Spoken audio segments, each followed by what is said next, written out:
Hello friends, welcome back to Cosmopolitan Cornbread.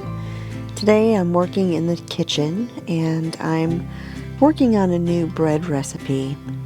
But first I need to tidy things up a little bit, get all of the dishes washed and things put away.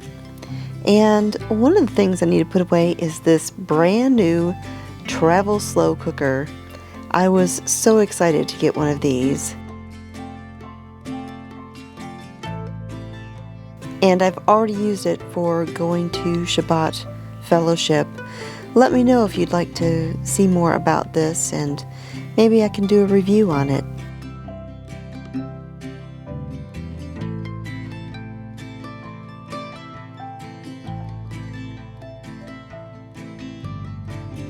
So the recipe that I'm working on today is something that I've been thinking about for a while. And I mentioned how I just cannot get away from baking and things like that.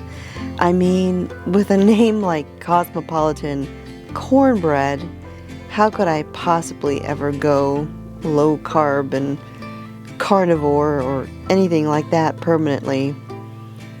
Baking is in my blood, and I just don't know that I could ever give that up completely. So I'm starting off by measuring out my flours. I need some unbleached bread flour as well as some unbleached all-purpose flour.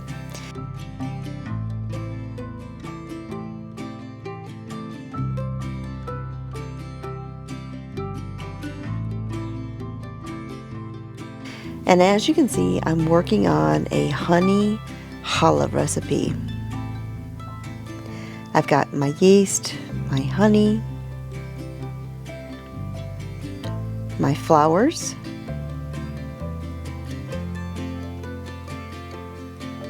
four eggs, some salt,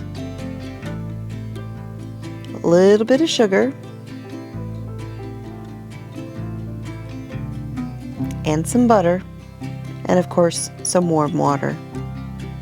But first, I've had some eggs going in the freeze dryer and they just got done.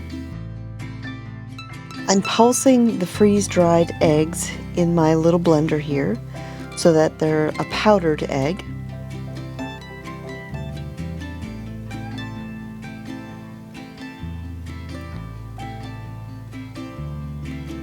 Putting them in mason jars, and then even though I put an oxygen absorber in the jar, I went ahead and I used my little mini vacuum sealer and sucked all the air out as well.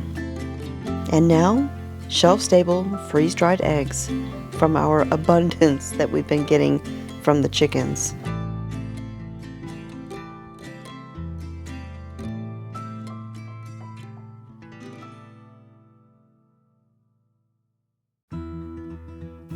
Alright, now let's get to working on this bread. I measured out my warm water and I went ahead and I put the yeast in there, and I'm adding a little bit of sugar. Now because I'm actually using instant yeast, this is not a step that I would have to do, but it doesn't hurt anything. Doing this, allowing your yeast to bloom, is a great way to check and make sure your yeast is fresh and active and ready to do its job.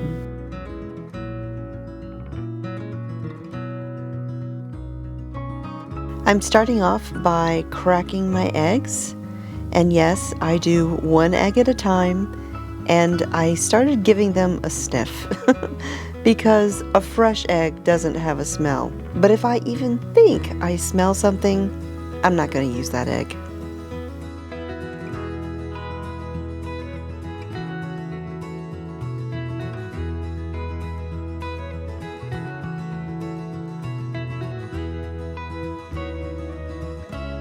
Now I need 2 more eggs, but these ones I'm going to separate. I'm just going to use the yolks for now.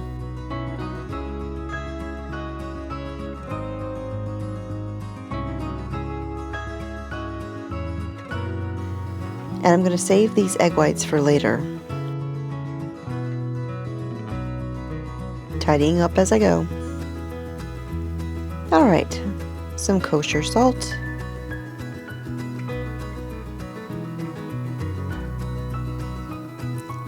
Of course, you can't have honey challah without some honey.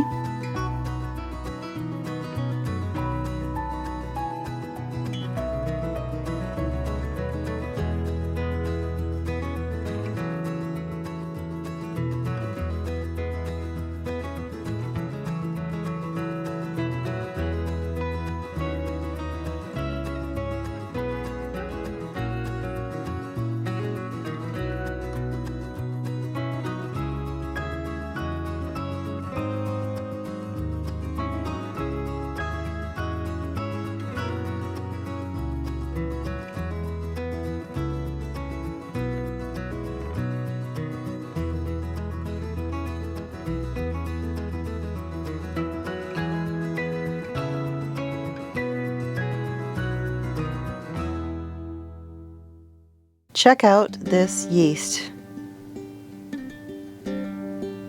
I'm adding that to my mixer's bowl.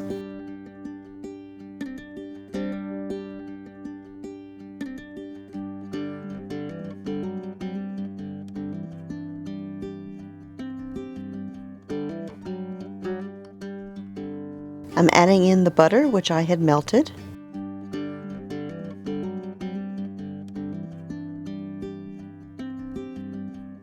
Adding my honey, salt, and egg mixture. And now I'm going to slowly start adding in my flour.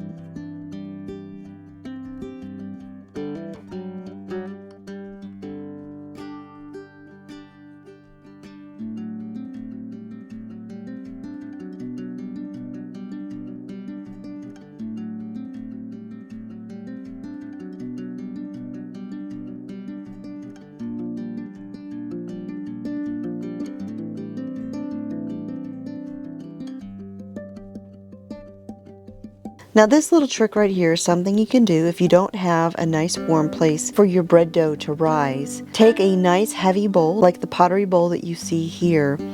Fill it up with some very hot water so that the pottery's nice and hot. Dry it out, and that heated pottery will create a nice warm environment for your bread dough to rise. Now this dough is supposed to be a little soft and sticky, but this is really soft and sticky. I'm covering it up with a damp tea towel and letting it rise for an hour.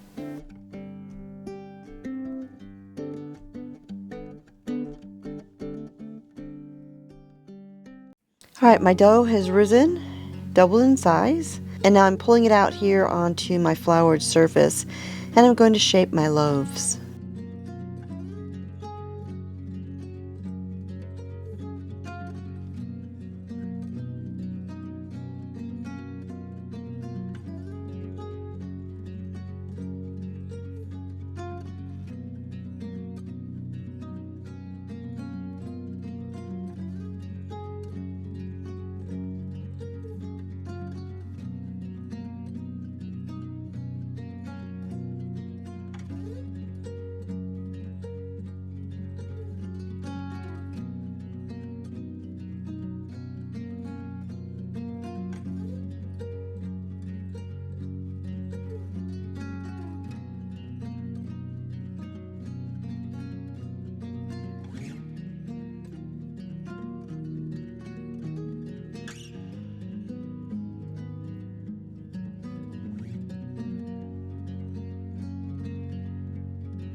All right, there we go.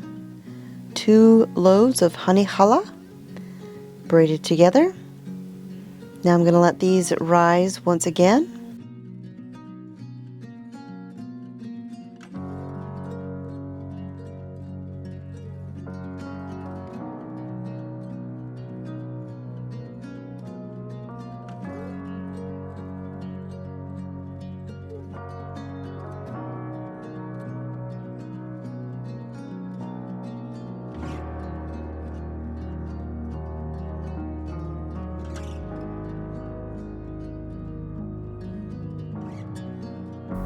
All right, the challah has risen.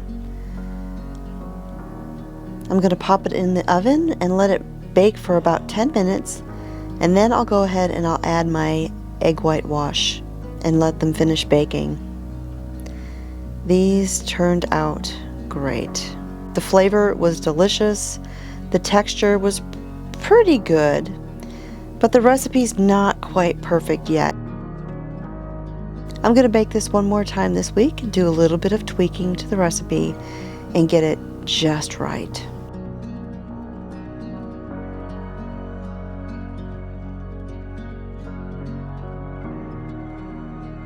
And with that, shalom from the homestead.